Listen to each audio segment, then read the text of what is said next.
ஊட்டியில் வாழ்கின்ற தோடர் பழங்குடியினரிடம் காணப்படும் விசித்திரமான திருமண முறை. பெண் கருவுற்றால் மட்டுமே திருமணம் செய்து வைக்கும் மரபு.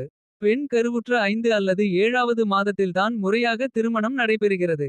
பெண் வயதுக்கு வந்தவுடன் ஆண் வீட்டை சேர்ந்த ஆண்கள் பெண்ணின் தந்தையிடம் பெண் கேட்பர்.